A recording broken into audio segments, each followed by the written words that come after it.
siang semuanya. Saya Arif Irfansyah Cahya. Saya adalah dosen dari Teknik Industri Institut Teknologi Nasional Bandung, di mana hari ini saya akan berbicara mengenai mata kuliah yang saya ampu. Itu mata kuliah perancangan sistem logistik dengan kodenya adalah TIA 308. Sebelum saya mulai, perkenalkan, saya adalah alumni Teknik Industri Universitas Katolik Parahyangan Bandung, angkatan 93. Kemudian saya melanjutkan program studi Magister Manajemen di Universitas Padjadjaran Bandung, angkatan 1999. Sebelum saya mengajar di Institut Teknologi Nasional Bandung, saya beberapa kali masuk ke dalam dunia industri, di mana dengan dunia industri ini kemudian saya bisa melihat, kemudian saya bisa mengaitkan ke dalam materi yang ada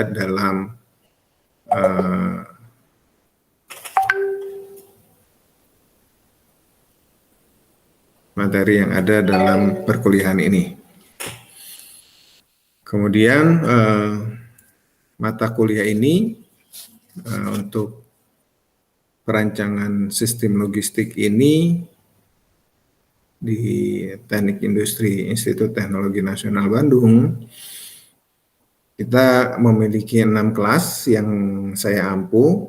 Kemudian mata kuliah ini ya untuk kelas A terdiri dari 32 mahasiswa ya, dan kelas B terdiri dari 32 mahasiswa juga, di mana perkuliahan dilaksanakan pada hari Jumat jam 7 sampai dan jam 10 pagi.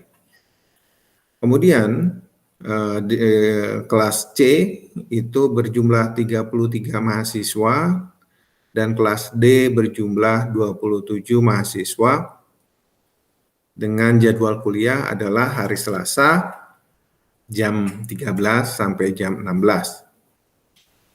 Kemudian untuk kelas E itu berjumlah 48 mahasiswa dan kelas F adalah 20 mahasiswa dengan jadwal kuliah hari Rabu jam 7 sampai jam 10.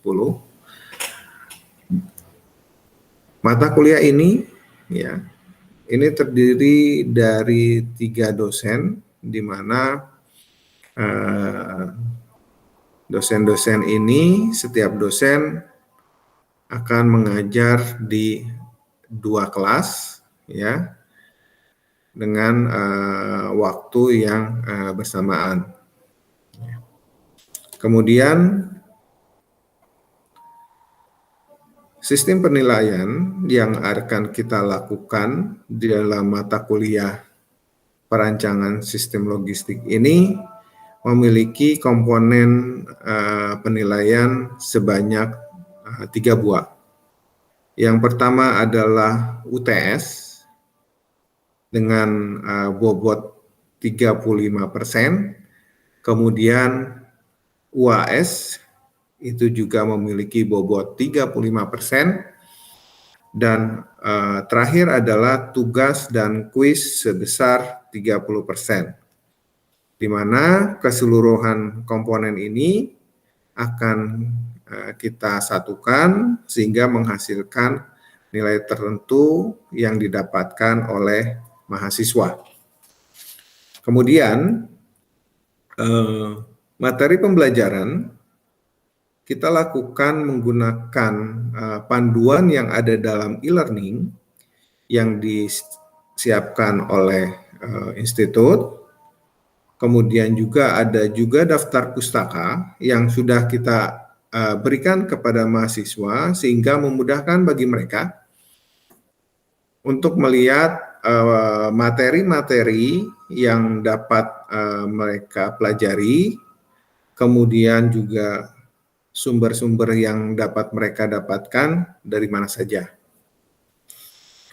Kemudian kita menggunakan ruang belajar sinkronus virtual, di mana untuk masa pandemi seperti ini kita melakukan pertemuan melalui link yang telah disediakan berupa link Zoom ataupun Google Meet ataupun juga yang lainnya, ya. Jadi kita sesuaikan model-model pembelajarannya seperti apa. Kemudian untuk self-directed asynchronous, kemudian kita menggunakan kolaboratif synchronous learning dengan menggunakan forum diskusi.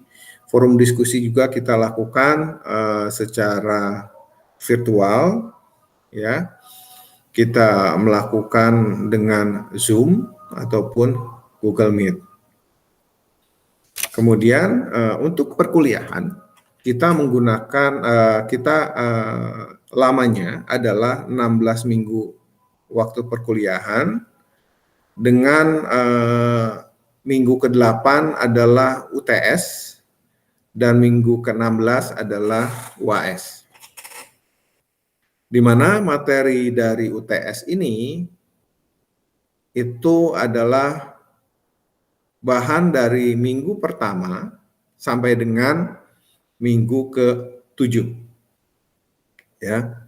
Nah, di antara minggu pertama sampai minggu ke-7 ini kita berikan tugas maupun kuis yang merupakan juga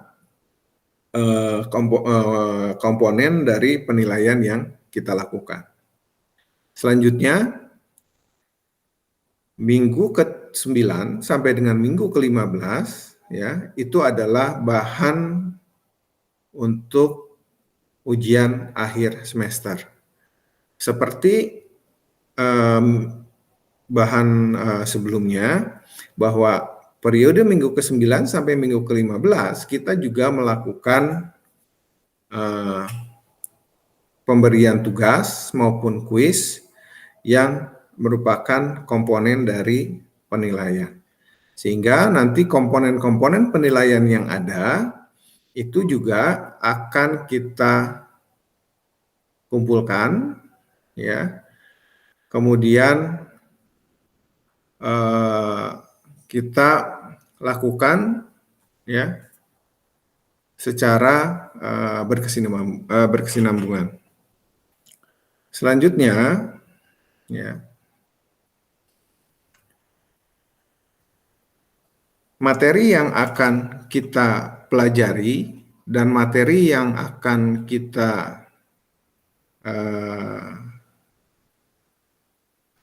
diskusikan dalam satu semester ini adalah yang pertama mengenai pengantar logistik, ya. Kemudian selanjutnya adalah transportasi dan distribusi requirement planning.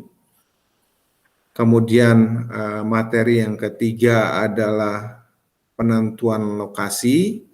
Di dalam materi yang ketiga ini, penentuan lokasi, kita akan menentukan lokasi-lokasi dalam penentuan lokasi gudang. Misalnya, di mana gudang akan kita tempatkan yang memiliki tingkat efisiensi yang lebih tinggi.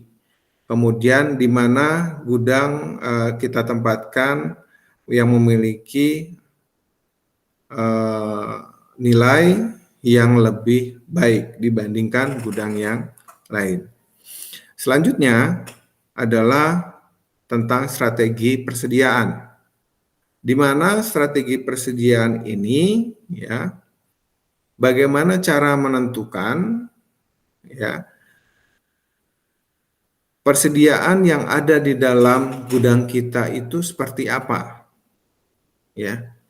Apakah harus menggunakan sistem apa, kemudian pelaksanaannya juga bagaimana. Selanjutnya adalah materi mengenai warehouse, ya. Warehouse juga ini kita akan menelaah tentang apa-apa saja yang kita lakukan dan sistem penyimpanan yang dilakukan dalam warehouse. Materi selanjutnya adalah tentang packaging material handling, packaging dan material handling. Di sini juga kita akan mempelajari bagaimana kita membuat packing ya terhadap material-material ini, terhadap barang-barang sehingga memudahkan untuk kita melakukan distribusi. Selanjutnya kita akan mempelajari tentang global logistik. Di sini kita akan melihat logistik yang ada di dunia ini, bagaimana cara mereka melakukan distribusinya, bagaimana cara mereka bisa melakukan delivery secara real time. Selanjutnya adalah green ataupun sustainable logistik. Dengan era yang teknologi sekarang, kemudian era lingkungan juga akan berbicara tentang green logistik. Bagaimana cara kita mendistribusikan suatu barang dengan memperhatikan faktor-faktor lingkungan. Kemudian kita juga mempelajari tentang humanitarian logistik, ya, bagaimana proses yang akan terjadi dalam humanitarian logistik ini. Dan terakhir adalah teknologi informasi dan pengantar SCM. Materi terakhir ini juga kita menggunakan teknologi-teknologi yang ada dan teknologi terkini dalam suatu sistem logistik sehingga semua pengiriman, semua delivery, semua barang-barang yang akan kita sampaikan, kita antar ataupun kita berikan ke end user misalnya, itu semuanya tepat waktu, tepat sasaran. Mungkin demikian mengenai mata kuliah yang saya ampu, materi-materinya, dan pembelajaran yang akan kita lakukan. Terima kasih atas perhatiannya. Wassalamualaikum warahmatullahi wabarakatuh.